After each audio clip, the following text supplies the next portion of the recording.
ಮುಖ್ಯಮಂತ್ರಿಗಳಾಗಿ ಸಿದ್ದರಾಮಯ್ಯನವರು ಒಳ್ಳೆ ಕೆಲಸ ಮಾಡಿದ್ದಾರೆ. ನಾವು ಕಾಂಗ್ರೆಸ್ ಪಕ್ಷದಲ್ಲಿ 2021ರಿಂದ ನಾನು ಯೂತ್ ಕಾಂಗ್ರೆಸ್ ಅಧ್ಯಕ್ಷನಾಗಿ ಕೆಲಸ ಮಾಡಿದ್ದೀನಿ. ರಾಜ್ಯ ಇಡೀ ಸುತ್ತಿದ್ದೀನಿ. ನನ್ನ ಗುರುಗಳು, ನನ್ನ ಲೀಡರ್ ಆದಂತ ಡಿ.ಕೆ. ಶಿವಕುಮಾರ್ ಅವರು ಕೆಪಿಸಿಸಿ ಪ್ರೆಸಿಡೆಂಟ್ ಆಗಿ ಉಪಮುಖ್ಯಮಂತ್ರಿಗಳಾಗಿ ನೋಡಿದೀವಿ. ಮುಖ್ಯಮಂತ್ರಿಗಳಾಗಿ ನೋಡ್ಬೇಕು. ಸರ್, ಪ್ರಮಾಣ ವಚನ ಸ್ವೀಕಾರ ಎಲ್ಲ ಯಾವಾಗ ಎಲ್ಲ ಗೊತ್ತಿಲ್ಲ. ಪಕ್ಷ ಡಿಸೈಡ್ ಮಾಡುತ್ತೆ. ನಾವೆಲ್ಲರೂ ಕೂಡ ಕಾಂಗ್ರೆಸ್ ಪಕ್ಷದ ಜೊತೆ ಇದೀವಿ. ಮುಖ್ಯಮಂತ್ರಿಗಳಾಗಿ ಸಿದ್ದರಾಮಯ್ಯನವರು ಒಳ್ಳೆ ಕೆಲಸ ಮಾಡಿದ್ದಾರೆ. ನಾವು ಕಾಂಗ್ರೆಸ್ ಪಕ್ಷದಲ್ಲಿ 2021ರಿಂದ ನಾನು ಯೂತ್ ಕಾಂಗ್ರೆಸ್ ಅಧ್ಯಕ್ಷನಾಗಿ ಕೆಲಸ ಮಾಡಿದ್ದೀನಿ. ರಾಜ್ಯ ಇಡೀ ಸುತ್ತಿದ್ದೀನಿ. ನನ್ನ ಗುರುಗಳು, ನನ್ನ ಲೀಡರ್ ಆದಂತ ಡಿ.ಕೆ. ಶಿವಕುಮಾರ್ ಅವರು ಕೆಪಿಸಿಸಿ ಪ್ರೆಸಿಡೆಂಟ್ ಆಗಿ ಉಪಮುಖ್ಯಮಂತ್ರಿಗಳಾಗಿ ನೋಡಿದೀವಿ. ಮುಖ್ಯಮಂತ್ರಿಗಳಾಗಿ ನೋಡ್ಬೇಕು. ಸರ್, ಪ್ರಮಾಣ ವಚನ ಸ್ವೀಕಾರ ಎಲ್ಲ ಯಾವಾಗ ಎಲ್ಲ ಗೊತ್ತಿಲ್ಲ.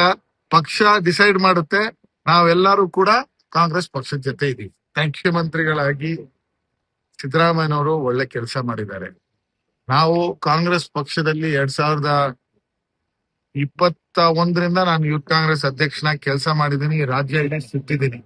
ನನ್ನ ಗುರುಗಳು, ನನ್ನ ಲೀಡರ್ ಆದಂತ ಡಿ.ಕೆ. ಶಿವಕುಮಾರ್ ಅವರು ಕೆಪಿಸಿಸಿ ಪ್ರೆಸಿಡೆಂಟ್ ಆಗಿ ಉಪಮುಖ್ಯಮಂತ್ರಿಗಳಾಗಿ ನೋಡಿದೀವಿ.